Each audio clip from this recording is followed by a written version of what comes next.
What's going on, guys? Welcome back to another one. Welcome back to another video. Now, this video was inspired by Natureboy's probable cause hearing, because I heard something in the hearing that I was shaking my head about, and I was like, you mean to tell me they took him in for questioning and he actually volunteered questions? So I was shaking my head about that. And also, I was talking to a friend of mine. He's an attorney. He's been an attorney for about, I think it's going on 12 years, maybe more. I can't remember when he entered the bar. I can't remember. It's close to 12 years now. But we were discussing the case and stuff, because I have questions, right? I don't want to totally go into this and give misinformation, so I always consult with people that I know that do this for a living, right? So he was like, it'd be a good video to talk about how you should conduct yourself if you get taken in for questioning and ultimately get arrested and charged, right? He said, unfortunately, it happens to innocent people every day. I'm not saying that Natureboy is guilty or innocent, but he said you might want to talk about how you should conduct yourself if you're just walking down the street or you're just driving, you're totally innocent, how you should conduct yourself. Because naturally people want to talk. Like, if they bring you in for questioning, you naturally want to talk. But it actually goes against you if you talk, even though you're innocent. Because you know how they say anything you say can and will be held against you in a court of law, right? Well, that's true. So in the probable cause hearing, we found out that he did volunteer information to the detectives, they bring you into a room, they question you, and some people, they feel compelled to talk, and that's a no-no. And this could happen to people that's innocent. You could be, like I said, you could be walking down the street, enjoying your day, and they say you fit the description of someone. Or you could be driving like I'm doing now, and they pull up behind you and pull you over and say that you fit the description of somebody. You're totally innocent, but what do you do, right? And so, like I said, I was listening to the probable cause hearing. We found out that he did talk. And also, during the probable cause hearing, we found out, during the probable cause hearing, he put his hand up and he wanted to say something. That's another mistake. Like, imagine if he did say something. He's lucky he had a lawyer there, because if he had said something, that could also be held against him at a later date as his case develops, right? So I had did a video like this a while ago, and I figured I'll do it again because this case inspired it, and I think maybe this could help younger people. So if you got a younger person in your family that don't know anything about the law, if they, unfortunately, I want y'all to look up sundown towns.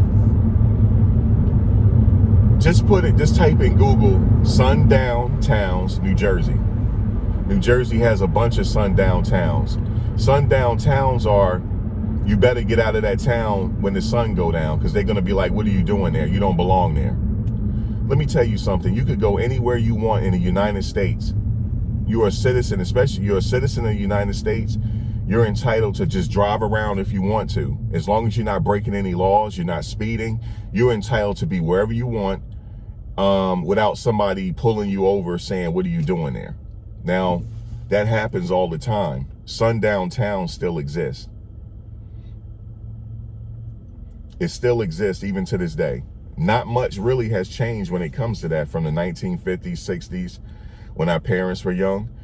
A lot of these sundown towns, it still exist. I know if I go to certain parts of New Jersey to this day, if I'm driving around at 10 o'clock, 11 o'clock at night, I might get followed. And in fact, it's happened on many occasions where I got followed right out of the city limits. They just followed me. They didn't pull me over because I didn't do anything. Remember, if they want to take you in for questioning, they gotta have a reason, right?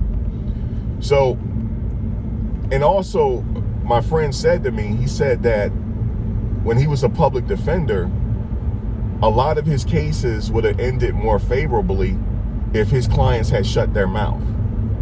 I said, really? He said, yeah. He said, we would have had a more favorable outcome if my client had just shut their mouth. Just shut their mouth and not said anything, because when they got interrogated, that was used against them, and the outcome didn't go in their favor. And he said there's a lot of cases out there where people are totally innocent. We saw that with Khalif Browder. In the Khalif Browder case, that man was totally innocent. And he was taken in and he was on Rikers Island for so long, and then he took his life because of the PTSD that he suffered when he was in Rikers Island. So this even happens to people that's totally innocent. They get caught up in the system and dragged through the system, and they're totally innocent. And also, I want you to Google the Innocence Project. The Innocence Project.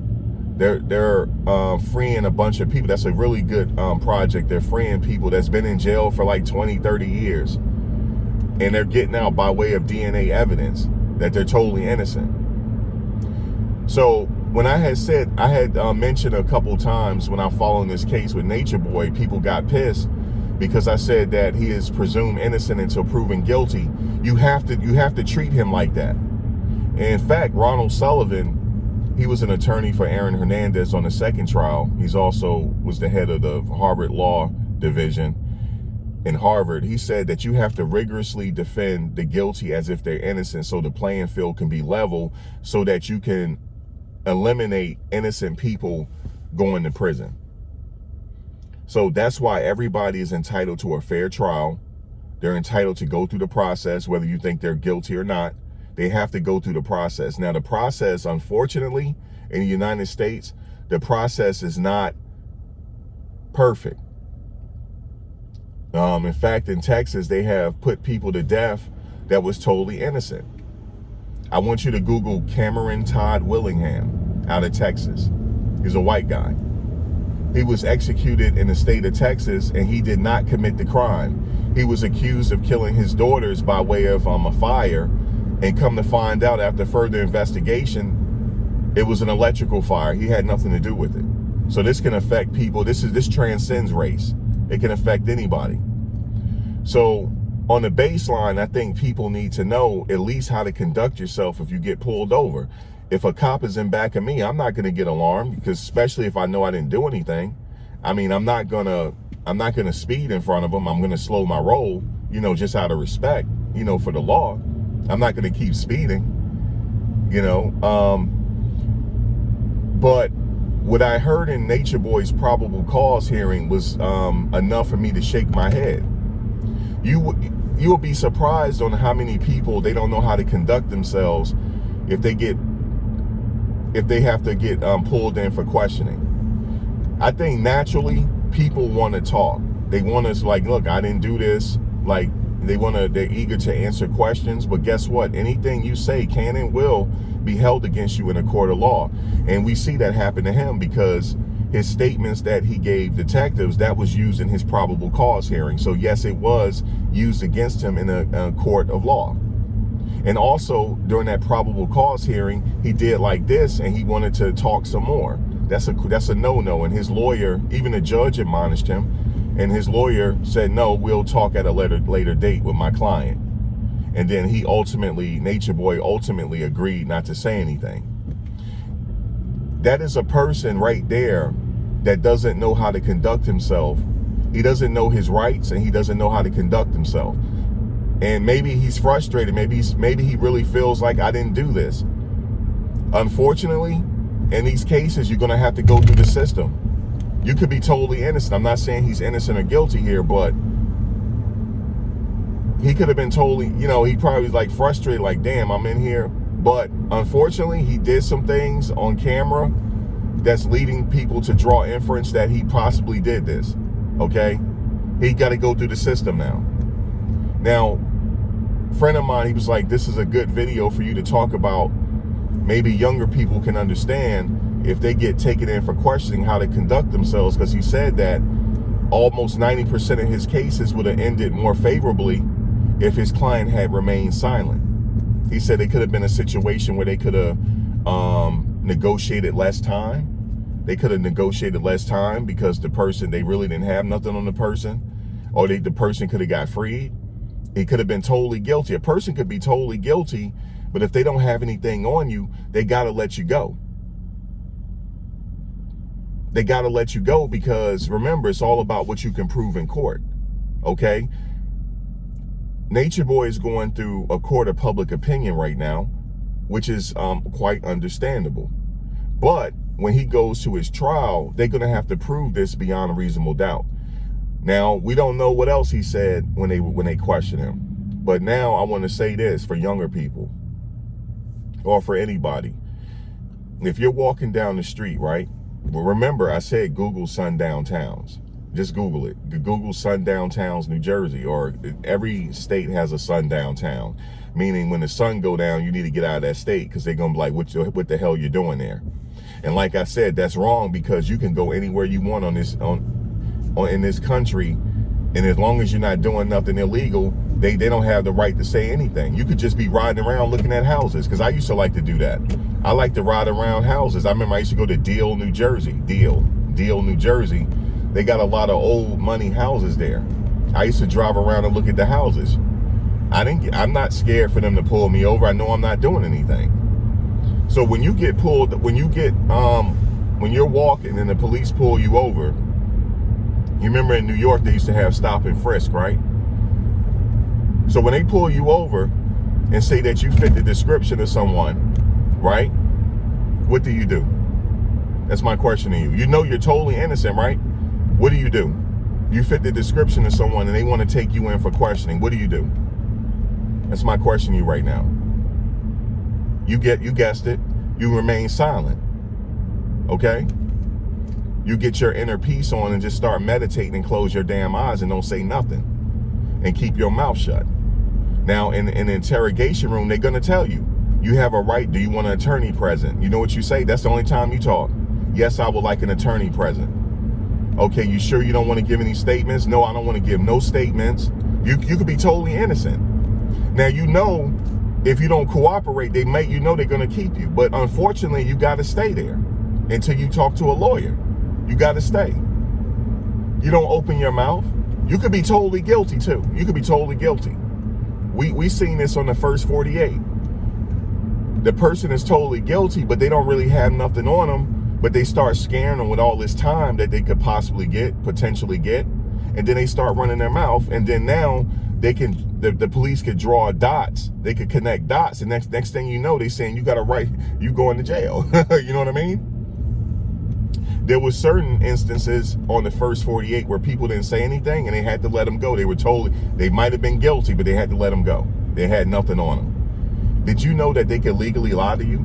They could legally lie to you and say, oh, we got all the evidence on you and everything. We got all the evidence on you, right? They could legally lie to you to get you to talk. They got certain tactics they use. They're trained. But what I'm telling you is, if you're in there, right? I'm not, the purposes of this video, I'm not trying to teach people how to get out of a crime. If you're guilty, then you got to go through the process, right? I'm not teaching people how to get out of a crime. I'm just teaching you that if you get taken in for questioning, you don't sit there and say, yeah, this was a sex course. Yeah, I was doing this for educational purposes. No, you shut your mouth. You shut your fucking mouth. You know, for somebody to be so smart, he don't know how to shut his fucking mouth. So when you take it in for questioning, I don't care what they say to you, you're going to get your Helen Keller on and shut up. You don't say nothing. You don't say nothing. Nothing. You say, the only time you say something is when they say, would you like an attorney present? Do you have an attorney? Would you like an attorney present? You say, yes, I would like an attorney present before I say anything. As a matter of fact, you don't even got to say that. You just say, I want an attorney present, period. That's it. And now they'll make you wait a little bit. Maybe they don't have anything on you. So they'll go out, they'll leave the room, come back 3 hours later. Okay, Mr. Max. Okay, Mr. Wonder. Yeah, no relation to Stevie. You know, that's what I'll say. No relation to Stevie. Okay, Mr. Wonder, no relation to Stevie. 3 hours later, they come back. Would you like a cup of coffee? No, thank you. That's all you say. No, thank you. I don't want a cup of coffee. No, thank you. Well, Mr. Wonder, you know, we got people that's already saying that you did this crime and whatnot. This is what I do.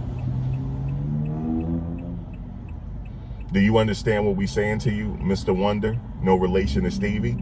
You got people saying that you did this crime already.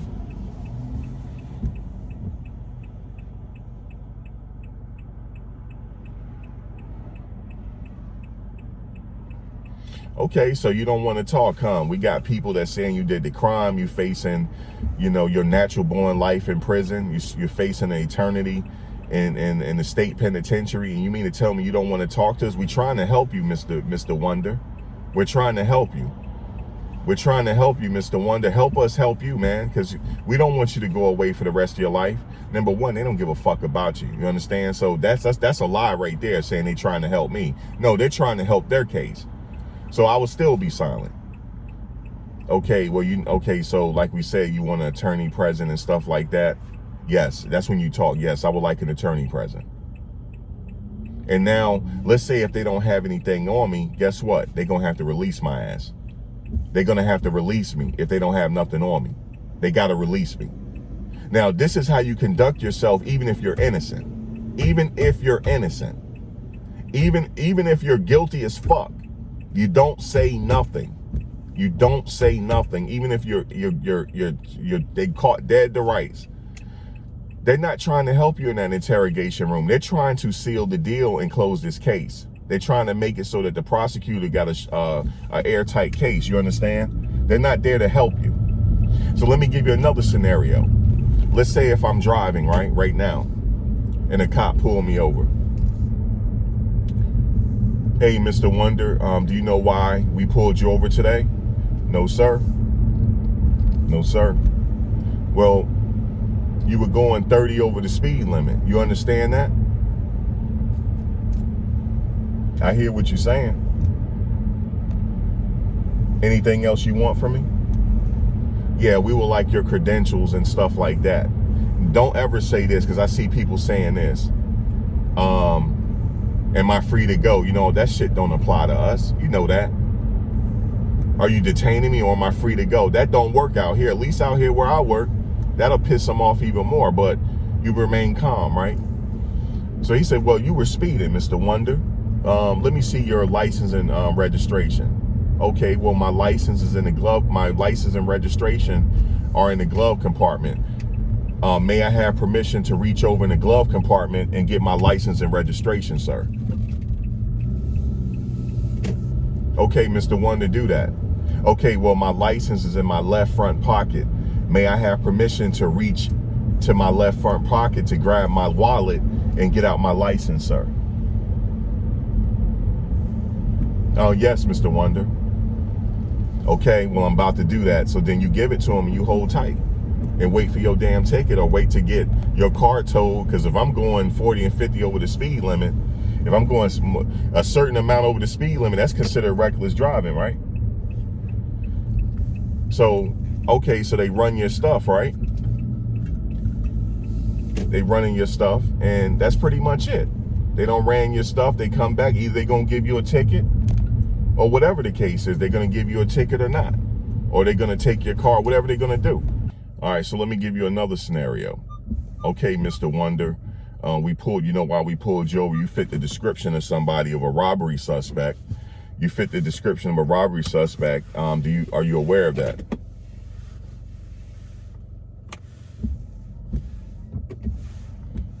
Now, you could say at that point, are you detaining me or am I free to go? Now, they might ask for my license and all that type of stuff. You might be frustrated because you know you're totally innocent, right? You give them your credentials and wait. Now, they say, all right, well, you need to get out the car. Do not resist. Okay, if they telling you got to get out the car, unfortunately, this shit happens sometime. You're going to have to get out of the car and keep your mouth shut. And now, let's say they bring you into the interrogation room. You know you're totally innocent. Well, you know, we need to talk to you about this. Now, obviously, you can have an attorney present, all that stuff. Well, I would like to have an attorney present. Even if you can't afford a fucking attorney, they'll have to give you one. Yeah, I'll like an attorney present.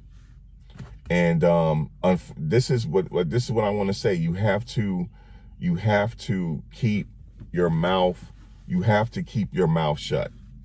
And you could be totally innocent. You could be totally guilty. The best thing to do is keep your mouth shut, because you don't know what they have. You don't know what information they have. They might not have anything. And if you're totally innocent, you know they got the wrong person. And then they probably tell you once they release you, how come you didn't tell us we had the wrong person? All you had to do was say that. No, I'm exercising my right to keep my mouth shut. And that's how you do it. And I just wanted to give that advice. Share this with a younger person in your family. Don't listen to these videos and all this stuff. And are you detaining me, or am I free to go? And then you still try to go even though they're detaining you. You to get your ass whooped out here. You know, the goal is to get home alive. That is the objective. Yeah, in some instances you can say, are you detaining me, or am I free to go? And then if they're not detaining you, yeah, you can go. But sometime out here, they'll still grab your arm and still be roughhouse with you and say you ain't going nowhere. At that point, you keep your mouth shut, yo. Wait for a lawyer. Peace.